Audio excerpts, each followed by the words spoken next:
女人一定要学会折磨男人，他才会更爱你。今天教你两招，这是我从上线咨询案例中总结出来的，都是干货哦，记得收藏，将来一定用得到。第一点，你要学会折服男人，懂得说一个字儿不，学会跟他提条件、提要求。如果你一直以来都是逆来顺受，没有这种情绪上的互动，他就会越来越忽视你。为什么我们总说撒娇的女人最好命呢？因为她们总能够激起男人的征服欲。男人其实是听不得强硬的命令式的语气的。如果你把命令式的语气改为撒娇的、开玩笑的语气，不断的给他设置难度，同时又让他在付出的过程中得到一种满足。撒娇的本质其实就是把你自己变成小孩，让对方满足你的时候有一种价值的提升。第二点，你要学会磨男人。什么叫磨男人呢？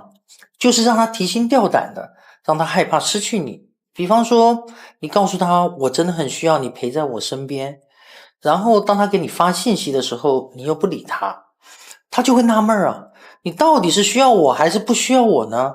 一旦男人有了这种患得患失的心理，你就把他的心抓在手里了。记住，男人就是风筝，表面上看是渴望自由的，但实际上呢，特别需要女人的掌控。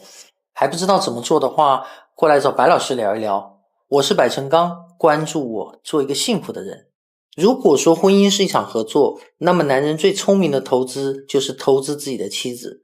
接下来的话要好好听，最好转发给你的老公。一对年迈的老夫妻因为一个苹果竟然要分居起因是因为老先生身体不舒服，躺在床上要吃苹果，老太太就洗了一个给他递了过去。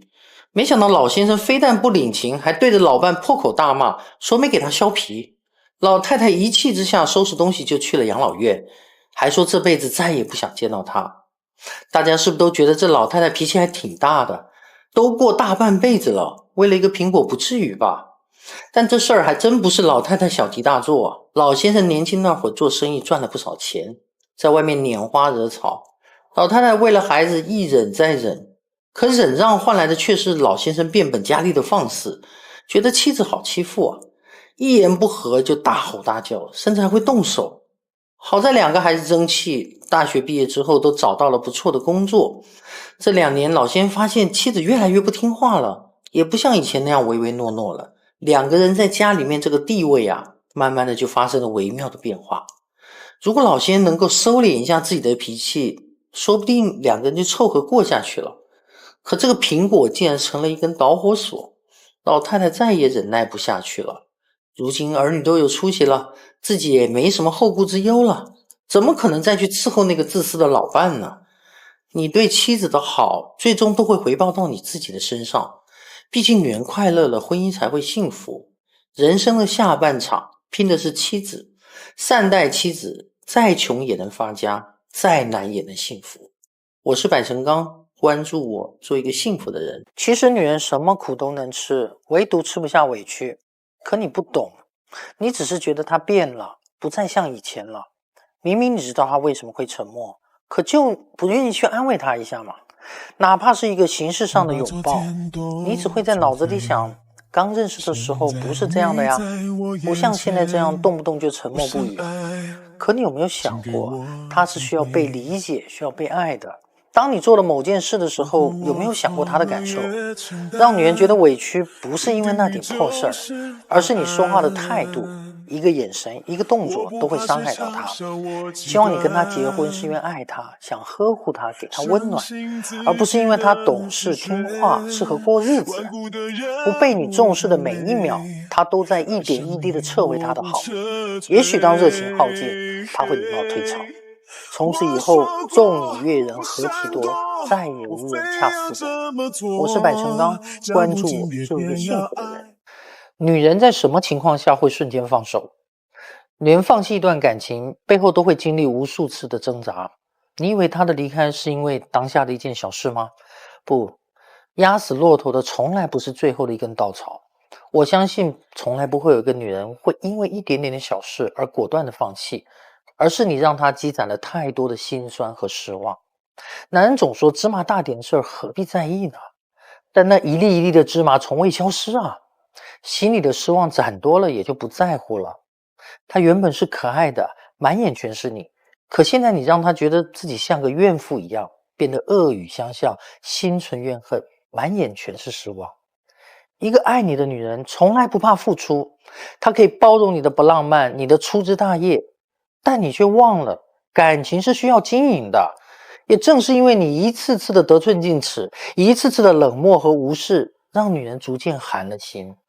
感情里没有哪个人付出是不求回报的，他来的时候既温柔又高傲，走的时候满眼是心酸和无奈。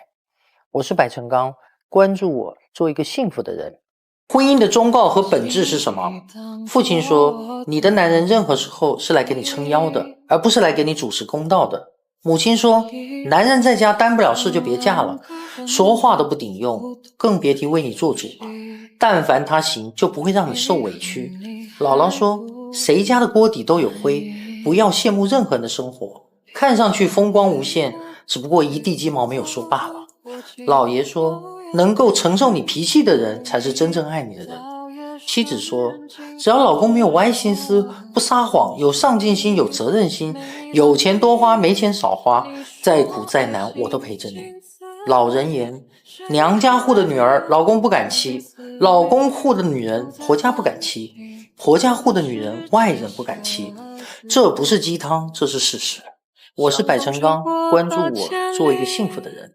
男人要弄清楚一件事，你想要孝顺母亲没错，但不应该以老婆的幸福为代价。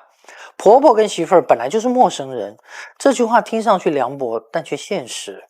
没有血缘关系的两个人，生活习惯跟育儿理念都有差异，矛盾是没有办法避免的。有些婆婆呢，确实有点拎不清事儿。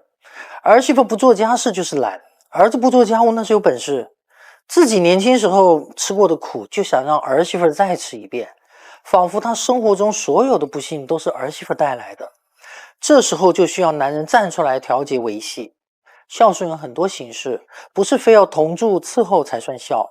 如果要同住，那就要做好母亲的思想工作，不能在父母面前跟老婆吵架，一定要尊重老婆。如果连你都不尊重她，那你的父母更不会尊重。多理解老婆的不易，她为了和你在一起，离开了生活20多年的家来到这里，各种不适应不自在。如果这时候你还不跟她站在同一阵线上，那她该有多伤心呢？婆媳矛盾的最大根源，还是因为中间这个男人不作为。不信你就帮你老婆撑2回腰试一试，不仅伤不到老人的心，还能换你一个和谐幸福的大家庭。我是百成刚，关注我，做一个幸福的人。这2天王力宏和李静蕾的事闹得沸沸扬扬，真真假假我也不好做评断。其实明星也好，大众也罢，最终都逃不过人性。这让我想到了著名企业家曹德旺，他曾经为了红颜知己，想要舍弃自己的老婆。当他提出离婚时，他老婆并没有哭闹，而是很平静地说，我知道自己配不上你，真想离婚就把房子和3个孩子留给我，其他的我什么都不要。看着这么委曲求全的妻子，曹德旺顿时有点恍神了，想到自己在创业最艰难的时候，是妻子主动卖掉嫁妆帮助自己，如今自己事业有成，成功之后却要抛弃妻子，实在是太过无情无义了。冷静之后，曹德旺他做了一项社会调查，他选了100对有代表性的夫妻，有工人，有老师，也有老板，而这些夫妻中没有一个人是对自己的家庭满意的。他得出了一个结论，不同文化，不同家庭，势必会产生矛盾冲突，所以婚姻需要的是一份责任和担当。面对诱惑要懂得自控，爱情总有先来后到。既然曾经承诺过妻子要执子之手，与子偕老，就应该践行到底。回归家庭后的曹德旺在心里暗暗发誓，这辈子一定要敬爱妻子。他把100亿财产都登记在他老婆的名下，目的就是让老婆有安全感，更是把全部的精力都奉献在了事业上，才有了现在的玻璃大王曹德旺。但并不是每个男人都懂得回头是岸，所以作为女人啊，不要恋爱脑。家庭固然重要，但付出的同时，一定要把自己放在首要的位置上，多匀点时间好好爱自己。我是百成刚，关注我，做一个幸福的人。